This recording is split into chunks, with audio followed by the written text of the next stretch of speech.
Hi everybody, I hope you're having an excellent week. Well, this week we have an awesome holiday to celebrate. On Wednesday the 17th, it is St. Patrick's Day. And St. Patrick's Day is a holiday that originally comes from the country of Ireland. Now, in our part of New Jersey, I have to say, there are a lot of people who have family that goes way back to Ireland. Even myself, okay, my father, actually, he's Italian, but my mom is half Irish. So I am 1/4 Irish. I'm curious, are any of you Irish out there or have like some Irish heritage?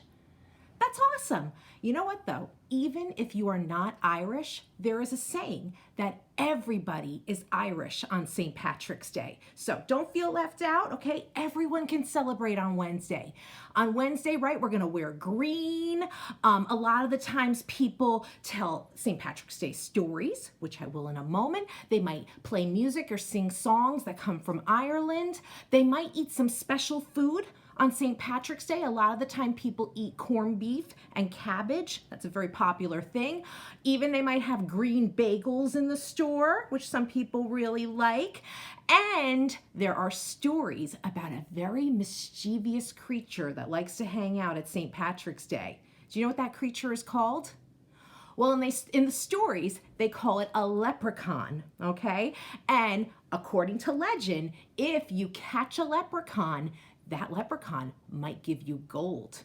I know, pretty cool, right? Now, I myself, I've never caught a leprechaun, but I have some fun St. Patrick's Day books that might show you how you could catch a leprechaun. All right, so the first book I'm going to read is called The Luckiest St. Patrick's Day Ever. And it is written by Teddy Slater with illustrations by Ethan Long. So, The Luckiest St. Patrick's Day Ever.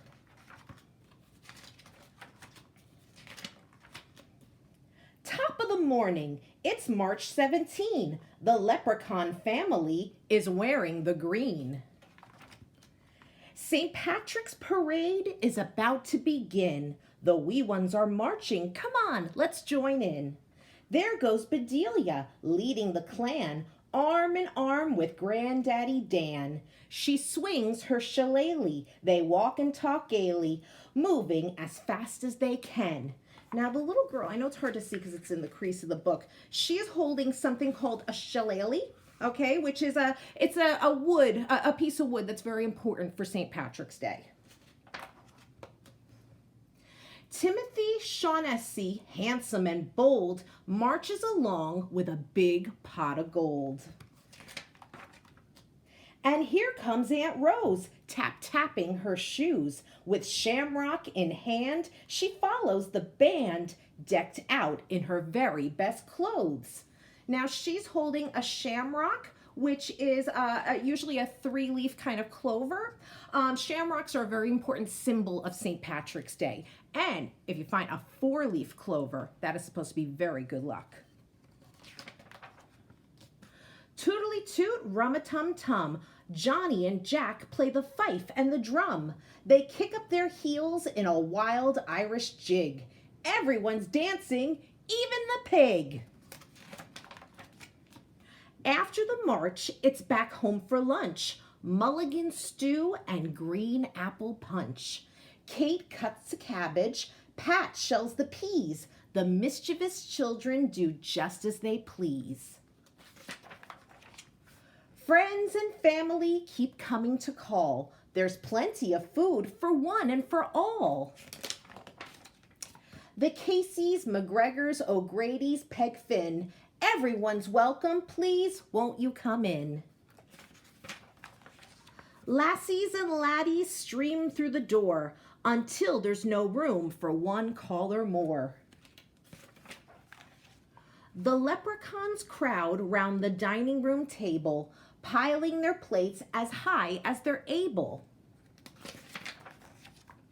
But before they dig in, they have one thing to say. May the luck of the Irish be with you today. Happy St. Patrick's Day.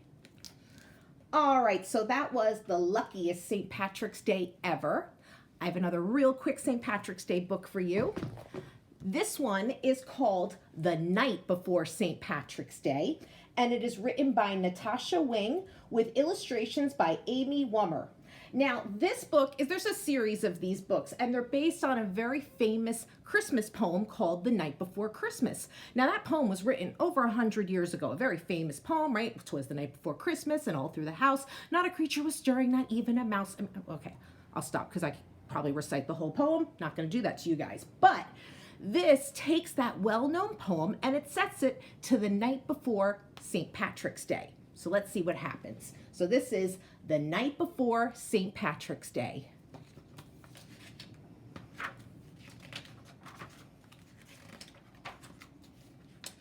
"'Twas the night before St. Patrick's, the day to wear green. Not a creature was stirring except Tim and Maureen. They decked out the den from ceiling to floor with streamers and rainbows and shamrocks galore. Later, they carefully made traps with gold charms and rings.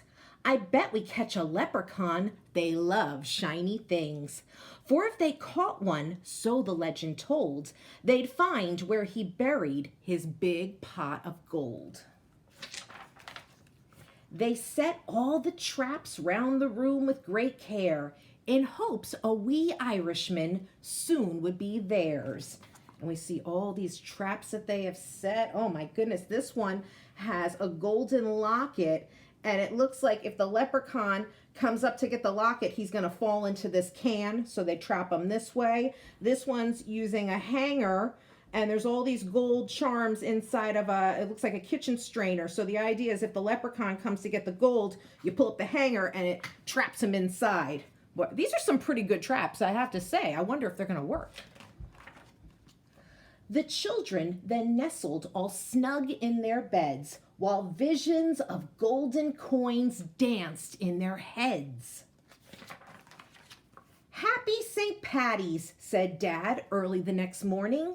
Then he started to play bagpipes without warning. He huffed and he puffed an old Irish song.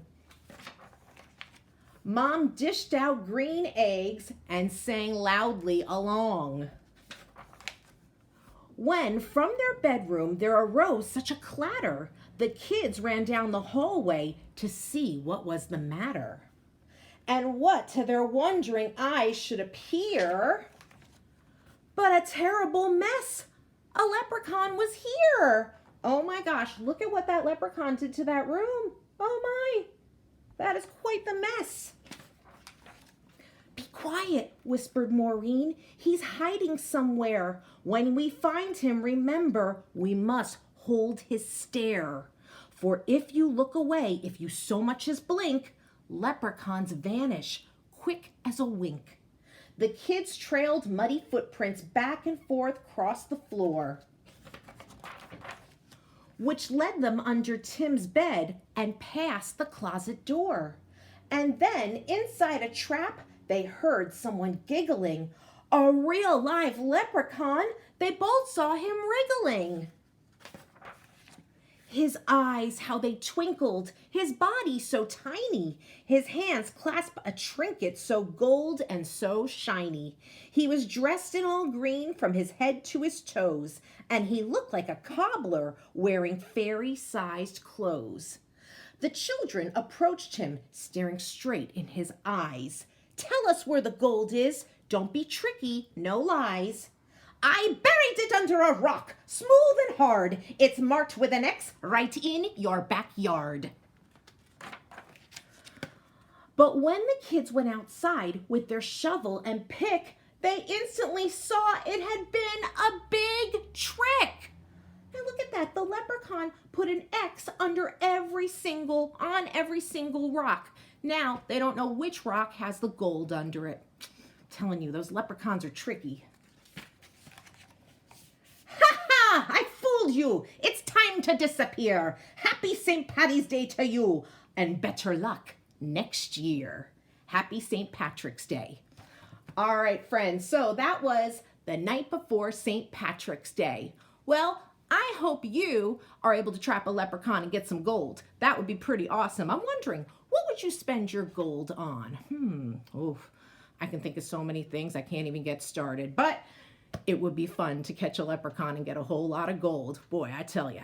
All right, guys, I hope you have a wonderful St. Patrick's Day. Enjoy the week, and I'll see you all next week.